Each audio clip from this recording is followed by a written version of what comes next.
Ndio ndugu mtazamaji, unaponitazama kwa saa hiyo, ni ndugu yenu hapa Josephat kutoka kwa Kongo. Alafu ninakuwa mwinjilisti kwa njia ya neno la Mungu na kwa njia ya nyimbo. Popote unaponitazama, unaponifuata kwa saa hii, kwa sehemu za Uganda, kwa sehemu za Tanzania, hata kwa Kongo, Afrika nzima, msalimike kwa jina la Yesu Kristo. Nawapenda mno. Basi asubuhi ya leo nataka tusaidiane kwa njia ya neno la Mungu.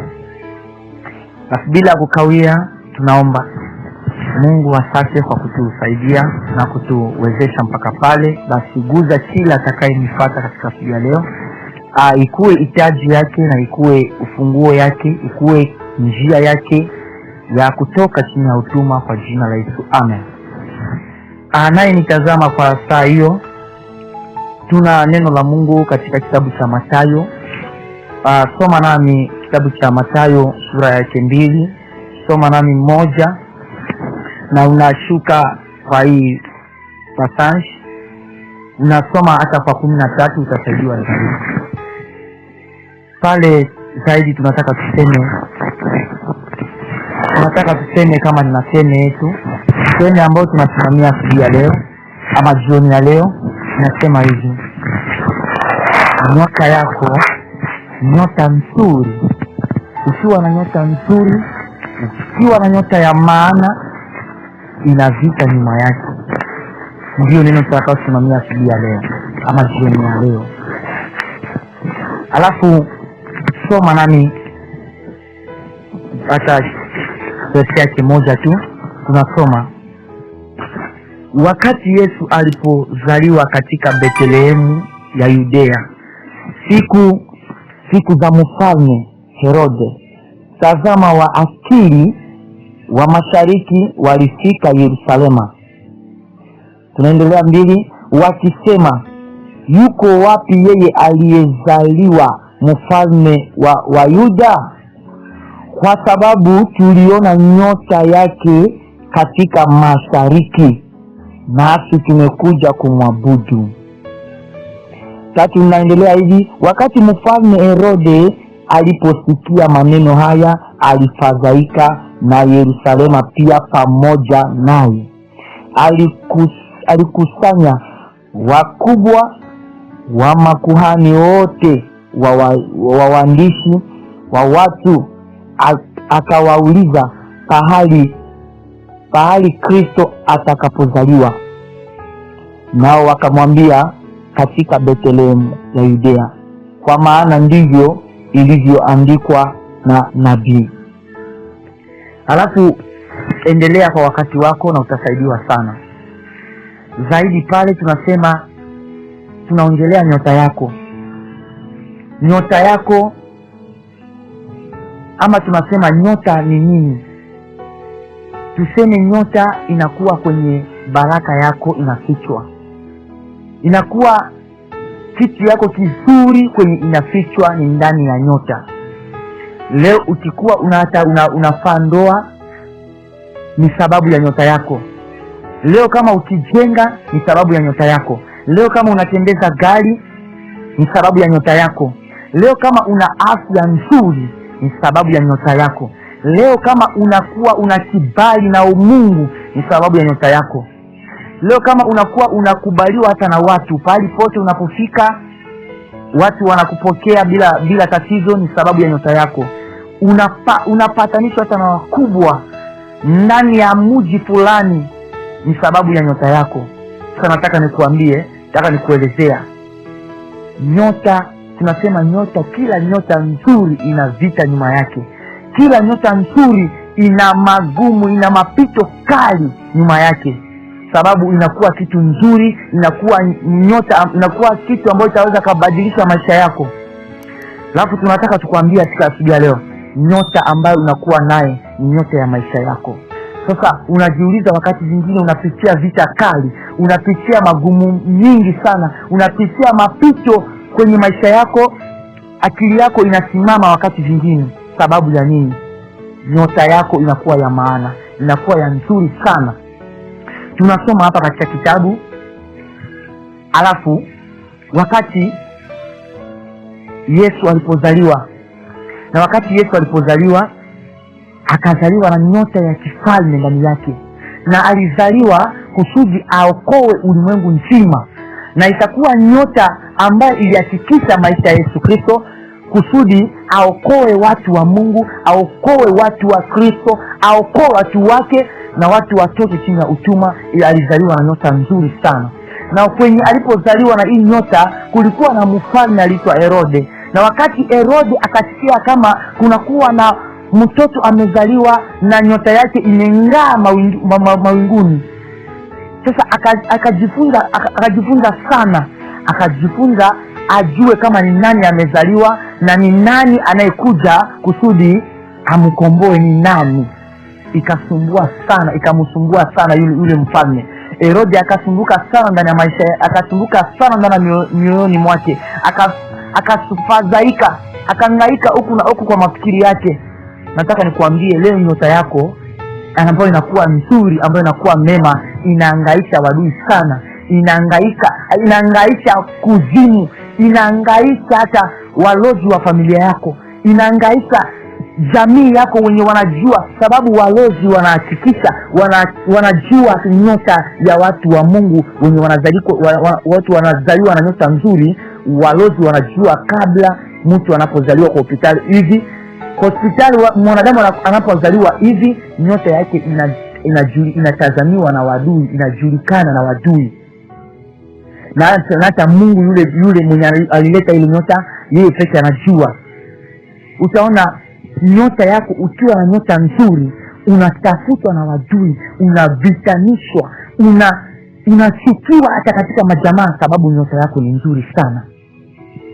Ukiona wenye nyota nzuri, mtu anapozaliwa na nyota nzuri, utamuona kwenye maisha yake, hata afanye tu mambo ndogo hivi inaendelea, na kisha inaendelea hivi anarudia nyuma, sababu walozi wanajua kama yule mtu akimwacha aendelee, atafika kwenye lengo yake, ataendelea sana. Walozi wanajua hayo mambo vizuri sana.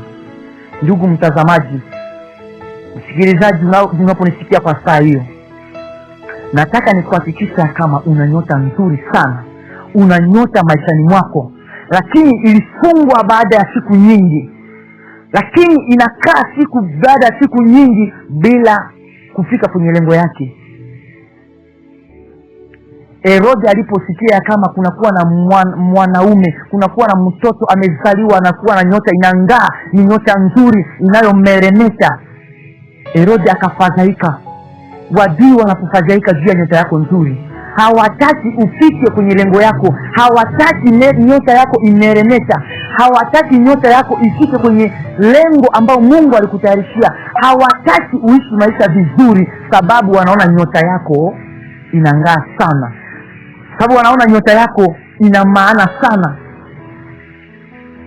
Leo nyota ya wasichana inakaa kwenye ubikira yao. Msichana unaonitazama kwenye posti unapatikana, acha nikwambie, nyota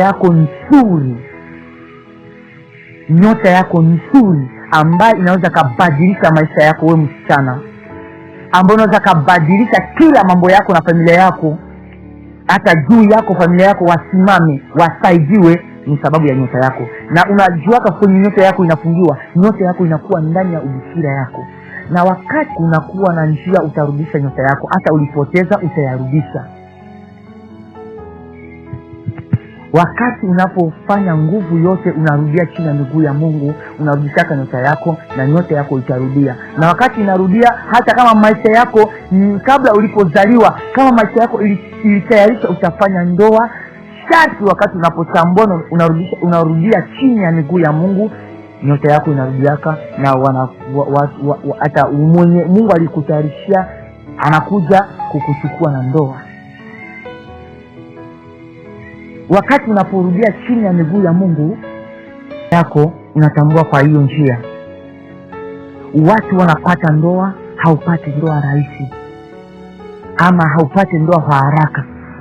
watu wanapata nyumba nzuri, haupati nyumba, haujapata nyumba nzuri, unapata nyumba ambayo inatesa maisha yako kila mara. Watu wanapata hata macheti, haujapata cheti. Watu maisha yao yamebadilishwa. Wewe msichana unakuwa kwenye lengo moja. Sababu ya nini? Nyota yako imepotezwa. Nyota yako, vita ilikuwa kali nyuma yake na imepotezwa. Na wakati imepotezwa nyota hiyo, sasa nataka nikwambia hivi, rudi chini ya miguu ya Bwana. Rudi chini ya miguu ya Bwana. Rudi chini ya miguu ya Bwana. Sawa sawa wakati Yesu alipo nyota ya Mungu, nyota ya Yesu Kristo, wakati nyota ya Yesu Kristo ilipotamaniwa na Herode na akaona kama ni mtu ya kufaa kwenye maisha, ni mtu ambaye atakayobadilisha mimi kwa kifalme, Herode akatazama hayo mambo na akatafuta kumaliza Yesu. Na Mungu akafanya nguvu yote. Kilicholetwa na Bwana, unapopewa na Bwana, yoyote unapopewa na Bwana, hata wadui wakitafuta waipoteze, mwisho na mwisho Bwana anairudisha. Msichana, unaponitazama, shikamana na Bwana. Shikamana na Bwana. Ukishikamana na Bwana, Bwana atarudisha nyota yako na atakuvukisha. Acha nikwambia kama Yesu Kristo, Mungu alimvukisha sababu aliona kama vita ni kali nyuma nyota yake, na anaweza kama angebaki kwenye mji hiyo angewawa na Herode na hangekuwa tena na nyota yake.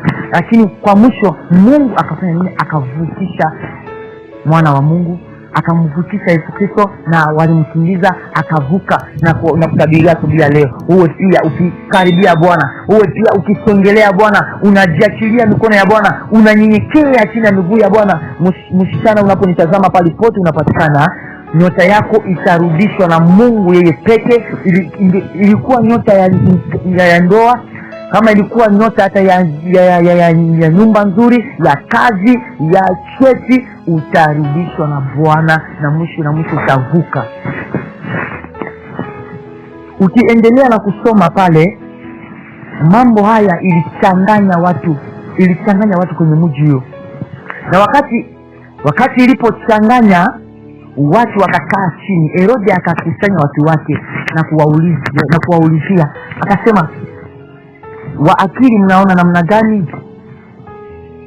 Akafanya kusanyo kubwa sana sababu ya nyota. Nasema nyota ni kitu kubwa sana. Nyota yako ikiwa na maana, sharti vita inakuwa nyuma yake. Nataka nimalize, pata mimi mzuri. Alipokusanya hayo watu na akawaomba nifanye nini, akatafuta akili huku na huku, kwa mwisho akapata Yesu amekimbizwa na Mungu yeye peke alimkimbiza. Ndugu msikilizaji, pale pote utaponifuata kwa Isa, tega sikio, na nataka nimalize. Una nyota nzuri sana, una nyota kwenye maisha yako. Nataka nikuambie hivi, usione chote unapopitia ama ni kawaida ama ni vita ambacho inakuwa hata rahisi. Hapana. Nataka nikuambia hivi, vita yote unapopitia, chochote unapopitia maishani mwako, jua kama imeshinikizwa na nyota yako, imebebwa na nyota yako. Kwenye maisha yako, nyota yako kama inang'aa sana unapopitia leo, yale unapitia leo, yale ulipitia jana, yale unapopitia inakaa ndani ya maisha yako, sababu nyota yako ni kubwa sana, ni ya maana sana. Kwenye kazi unataka uendelee hivi, kazi inacheza, kazi inarudi nyuma, sababu ulizaliwa na nyota nzuri sana, na wadui wanajua ya kama, wanahakikisha kama wakikuacha tu nyota yako itang'aa sana na hawatakuwa na maana, hawatakuwa na kazi. Msikilizaji, nataka nikwambie hivi, kunakuwa na watu wengi kwenye mabiashara yao wameteseka, kwenye kila malengo yao lengo yao kwenye wangefanikiwa, lengo yao kwenye wangeendelea, lengo yao kwenye wangefikia, hawafiki sababu nyota yao ina vita kali nyuma yake, sababu nyota yao inavitanishwa. Mwenye hana nyota nzuri sana, vita haikai nyuma yake sana, vita haikai nyuma yake sana sababu hana nyota nzuri. Vita ikikaa maishani mwako, jua una nyota nzuri, jua una nyota ya kujenga nyumba nzuri, ya kuuza gari, ya kukubaliwa na watu, ya kibali nzuri na watu. Hata unakuwa na nyota ambaye inafanya maisha yako ibadilike, ina vita nyuma yake. Sasa nataka nikuambia hivi, usikate tamaa. Usikate tamaa. Usikate tamaa. Yale unapewa na Mungu lazima inafika kwenye lengo yake. Yale nyota uliopewa na Mungu lazima inafika kwenye lengo yake. Leo unapojiona hivi, najua unapitia vita kali siku nyingi. Najua unapitia magumu mzito sana. Najua unapitia mapito yanasumbua maisha yako sana. Najua unapitia magumu kali sana. Sasa nataka usikate tamaa. Usikate tamaa. Na nilitaka nikueleweshe kama kumbe ilikuwa vita ya nyota yako. Ilikuwa vita ya nyota yako. Sasa ukielewa hiyo mambo vizuri, utakamata hatua mapya na utasonga mbele, utakamatana na Bwana, utaweka Bwana kwenye maisha yako ya kwanza, na Bwana atakuvukisha sawa sawa alivukisha Yesu Kristo, alimkimbiza na Herode huyo hakumweza tena. Yule Mungu aliyepasua hata njia na wana wa Israeli, sababu ya nini hawezi kuvukisha? Yule Mungu aliyefanya hata watesi ya Israeli wabakie baharini, sababu ya nini hawezi kuvukisha? Sababu ya nini hawezi kufanya wadui yako wabakie baharini? Nataka simama asubuhi ya leo, simama jioni ya leo, simama. Songea Bwana. Juu ya vita, kama ulikuwa mbali na Bwana, songea karibu na Bwana. Acha maisha yako kwa Bwana atawale. Acha kila mambo yako Bwana atawale. Acha kila wazo lako Bwana atawale. Kusudi urekipere nyota yako, kusudi nyota yako irudi nafasi yake, na utaona utangaa asubuhi hapa. Watakuheshimu, watasema hiyo mtu tulimtesa siku nyingi, anapita kwenye gari. Huyo mtu tulimdharau siku nyingi, anapata ndoa nzuri. Huyo mtu tulimchekelea siku nyingi, anapata cheti, anapata kazi. Sababu unasongea chini ya miguu ya Bwana na nyota yako imerudia. Hiyo sio mwisho, tunaendelea. Alafu tafuta sana utufuate. Tunakuwa kwenye YouTube pale. Utapata kitu vizuri kutoka kwangu. Utapata kitu vizuri, tunakuwa kwa njia ya manyimbo, kwa njia ya neno la Mungu. Andika tu Zafant TV na utatupata bila tatizo lolote, na utabarikiwa sana, utasaidiwa sana. Nyota yako inang'aa sana, nyota yako inameremeta sana. Hata inaponyanganywa, rudia chini ya miguu ya Mungu, itarudia. Utavukishwa na Mungu yeye mwenyewe. Nawapenda sana, nawapenda mno. Mbarikiwe sana na Bwana. Ni ndugu yenu Zafant kutoka kwa Kongo. Nawapenda sana watu wa Kongo, watu wa Uganda, watu wa Tanzania. Basi mjifunze kututafuta na kutufuata. Takuwa vizuri sana. Kila siku tunakuwa kwenye shaunia yetu. Nawapenda sana, msalimike. Tunaomba. Mungu asante kwa kutusaidia mpaka pale na kutuongoza na kushika mikono yetu. Ulitaka tuhakikisha kwa watu wako wana nyota nzuri ambacho inapong'aa, inapomeremeta, na wakijua kama walipoteza nyota yao, warudie tena chini ya miguu yako, wanyenyekee chini ya miguu yako. Wakinyenyekea utarudisha nyota yao na nyota yao itang'aa tena. Wewe Mungu ulipovukisha hata wana wa Israeli, ulipasua hata bahari kwenye njia hakuna, ulileta njia kwa wana wa Israeli, utawapasulia njia na utawavukisha toka ile mateso. Tuna imani ndani yako, kwa wote watakao tupata, hata uwabariki na waguze na neno lako. Asante kwa kufanya pale, na tuna imani ndani yako, utatuwezesha na kutuendelesha. Uinuliwe katika jina la Yesu. Amen. Bye.